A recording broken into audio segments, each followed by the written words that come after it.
ಉತ್ತರ ಕನ್ನಡ, ದಕ್ಷಿಣ ಕನ್ನಡ ಮತ್ತು ಉಡುಪಿ ಜಿಲ್ಲೆಯಲ್ಲಿ ಸದ್ಯ ರೆಡ್ ಅಲರ್ಟ್ ಇದೆ. ಧಾರಾಕಾರ ಮಳೆಯಾಗುತ್ತೆ ಅನ್ನುವಂಥ ಮುನ್ಸೂಚನೆಯನ್ನು ಹವಾಮಾನ ಇಲಾಖೆ ಕೊಟ್ಟಿದೆ. ನಿನ್ನೆ ಉತ್ತರ ಕನ್ನಡ ಜಿಲ್ಲೆಯಲ್ಲಿ ದೊಡ್ಡ ಪ್ರಮಾಣದಲ್ಲಿ ಮಳೆಯಾಗಿದೆ. ಉತ್ತರ ಕನ್ನಡದ ಕಾರವಾರ, ಅಂಕೋಲಾ ಮತ್ತು ಭಟ್ಕಳದಲ್ಲಿ ಮಳೆ ಅಬ್ಬರಿಸಿದೆ. ರೆಡ್ ಅಲರ್ಟ್ ಇರೋದರಿಂದ ಮುನ್ನೆಚ್ಚರಿಕಾ ಕ್ರಮವನ್ನು ತೆಗೆದುಕೊಳ್ಳಲಾಗಿದೆ. ತಗ್ಗು ಪ್ರದೇಶಗಳಲ್ಲಿ ವಾಸ ಮಾಡೋರು ಎಚ್ಚರಿಕೆಯಿಂದಿರಿ ಎನ್ನುವಂಥ ಸೂಚನೆಯನ್ನು ಕೊಡಲಾಗಿದೆ. ಭಟ್ಕಳ ತಾಲೂಕು ಆಸ್ಪತ್ರೆ, ಗೋಕರ್ಣ ದೇವಸ್ಥಾನ ರಸ್ತೆ ಜಲಾವೃತವಾಗಿತ್ತು. ನಿನ್ನೆ ಗ್ರಾಮೀಣ ಪ್ರದೇಶದಲ್ಲಿ ಮಳೆಯಿಂದಾಗಿ ಜನಜೀವನ ಅಸ್ತವ್ಯಸ್ತವಾಗಿದೆ. ಗೋಕರ್ಣ ದೇವಸ್ಥಾನಕ್ಕೆ ಬರ್ತಾ ಇರುವಂಥ ಭಕ್ತಾದಿಗಳಿಗೂ ಕೂಡ ಅಡ್ಡಿಯಾಗಿದೆ. ಮೀನುಗಾರರಿಗೆ ಸೂಚನೆಯನ್ನ ಜಿಲ್ಲಾಡಳಿತ ಕೊಟ್ಟಿದೆ. ಕಡಲಿಗೆ ಇಳಿಬೇಡಿ, ಕಡಲು ಪ್ರಕ್ಷುಬ್ಧಗೊಂಡಿದೆ, ಕಡಲಿಗೆ ಇಳಿಬೇಡಿ ಎನ್ನುವಂಥ ಸೂಚನೆಯನ್ನ ಕೂಡ ಕೊಡಲಾಗಿದೆ. ಕೆಂಪು ಧ್ವಜ ಇಟ್ಟಿರೋದನ್ನ ಕೂಡ ನೀವು ನೋಡ್ತಾ ಇದ್ದೀರಿ. ಮೀನುಗಾರಿಕೆಗೆ ದೋಣಿಗಳು ಹೋಗಂಗಿಲ್ಲ, ಪರ್ಸಿನ್ ಬೋಟುಗಳಿರ್ಬೋದು, ಟ್ರಾಲ್ ಬೋಟುಗಳು ಹೋಗಬಾರದು ಅನ್ನುವಂಥ ಸೂಚನೆಯನ್ನು ಕೂಡ ಕೊಡಲಾಗಿದೆ. ರೆಡ್ ಅಲರ್ಟ್ ಹಲವು ದಿನಗಳ ಕಾಲ ಮುಂದುವರಿಯುತ್ತೆ. ಮುಂಗಾರು ಚುರುಕಾಗಿರೋದು. ರೆಡ್ ಅಲರ್ಟು ಅಂತಂದರೆ ನಿಮಗೆ 205 ಮಿಲಿಮೀಟರ್ಗಿಂತ ಹೆಚ್ಚು ಮಳೆ 24 ಗಂಟೆಯ ಅವಧಿಯಲ್ಲಿ ಬಂದರೆ ಅದು ರೆಡ್ ಅಲರ್ಟ್. ಹಲವು ದಿನಗಳ ಕಾಲ ರೆಡ್ ಅಲರ್ಟ್ ಮುಂದುವರಿಯುತ್ತೆ, ಧಾರಾಕಾರ ಮಳೆಯಾಗುತ್ತೆ ಅನ್ನುವಂಥ ಮುನ್ಸೂಚನೆಯನ್ನು ಹವಾಮಾನ ಇಲಾಖೆ ಕೊಟ್ಟಿರೋದು. ಉತ್ತರ ಕನ್ನಡ ಜಿಲ್ಲೆಯಲ್ಲಿ ಮುಂಗಾರು ಮಳೆಯ ಅಬ್ಬರ ಜೋರಾಗಿದೆ. ಆ ಹಿನ್ನೆಲೆಯಲ್ಲಿ ಈಗಾಗಲೇ ಜಿಲ್ಲೆಯಲ್ಲಿ 2 ದಿನಗಳ ರೆಡ್ ಅಲರ್ಟ್ ಕೂಡ ಘೋಷಣೆ ಮಾಡಿರುವಂಥದ್ದು. ಯಾಕಂತಂದರೆ ನದಿಗಳು ಮತ್ತು ಸಮುದ್ರಗಳಲ್ಲಿ ಭಾರೀ ಪ್ರಮಾಣದಲ್ಲಿ ನೀರಿನ ಹರಿವು ಇರುವುದರಿಂದ ಈಗಾಗಲೇ ಜಿಲ್ಲೆಯಲ್ಲಿ ರೆಡ್ ಅಲರ್ಟ್ ಘೋಷಣೆ ಮಾಡಿದ್ದಾರೆ. ನೀವೀಗ ನೋಡ್ಬೋದು ಕಾರವಾರದ ರವೀಂದ್ರನಾಥ್ ಕಡಲ ತೀರದಲ್ಲಿರುವಂಥ ಅರಬ್ಬಿ ಸಮುದ್ರವನ್ನು ಇಲ್ಲಿ ಅಲೆಗಳ ಅಬ್ಬರ ಭಾರೀ ಪ್ರಮಾಣದಲ್ಲಿ ಏರಿಕೆಯಾಗಿರುವಂಥದ್ದು.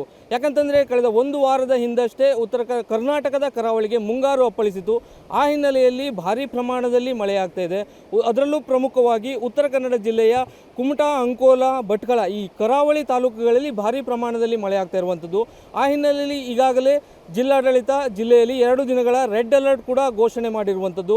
ಈ ಹಿನ್ನೆಲೆಯಲ್ಲಿ ಉತ್ತರ ಕನ್ನಡ ಜಿಲ್ಲೆಯಲ್ಲಿ ಕರಾವಳಿ ತೀರಗಳಲ್ಲಿ, ಅದರಲ್ಲೂ ಪ್ರಮುಖವಾಗಿ ನದಿ ಮತ್ತು ಸಮುದ್ರದ ತೀರಗಳಲ್ಲಿ ಯಾವುದೇ ರೀತಿಯ ಮೀನುಗಾರಿಕೆ ನಡೆಸಬಾರ್ದು, ಅದರಲ್ಲೂ ಕೂಡ ಪ್ರವಾಸಿಗರು ಈ ಸಮುದ್ರ ತೀರಕ್ಕೆ ಬರಬಾರ್ದು ಎನ್ನುವ ಹಿನ್ನೆಲೆಯಲ್ಲಿ ಈಗಾಗಲೇ ರೆಡ್ ಅಲರ್ಟ್ ಘೋಷಣೆ ಮಾಡಿದ್ದಾರೆ. ಆ ಹಿನ್ನೆಲೆಯಲ್ಲಿ ಕಡಲ ತೀರದಲ್ಲಿ ಈಗ ಒಂದು ಕೆಂಪು ಧ್ವಜವನ್ನು ಕೂಡ ನೆಟ್ಟಿರುವಂಥದ್ದು. ಯಾಕಂತಂದರೆ ಸಮುದ್ರ ಭಾರೀ ಪ್ರಮಾಣದಲ್ಲಿ ರಭಸದಲ್ಲಿ ಅಲೆಗಳು ಬರ್ತವೆ.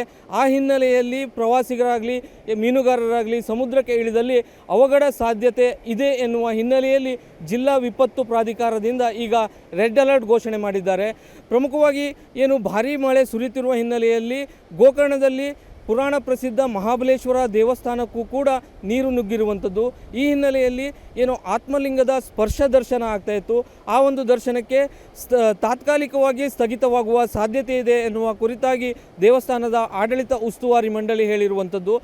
ಇನ್ನು ಕರಾವಳಿಯ ಇನ್ನೊಂದು ತಾಲೂಕಾದ ಭಟ್ಕಳದ ತಾಲೂಕು ಆಸ್ಪತ್ರೆಯ ಒಳಗೆ ನೀರು ನುಗ್ಗಿರುವಂಥದ್ದು. ಆ ಹಿನ್ನೆಲೆಯಲ್ಲಿ ಏನು ರೋಗಿಗಳಿದ್ದಾರೆ ಅವರು 1 ದಿನಗಳ ಕಾಲ ಪರದಾಡುವಂತಹ ಪರಿಸ್ಥಿತಿ ಉತ್ತರ ಕನ್ನಡ ಜಿಲ್ಲೆಯಲ್ಲಿ ಆಗಿರುವಂಥದ್ದು.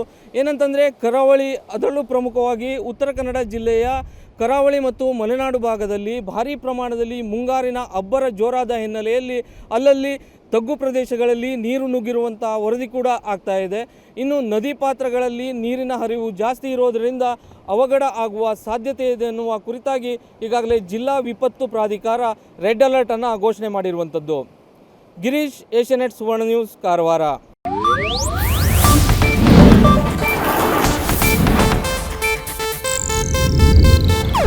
ಇದು ಏಷ್ಯಾನೆಟ್ ನ್ಯೂಸ್ ನೆಟ್ವರ್ಕ್ ಪ್ರಸ್ತುತಿ.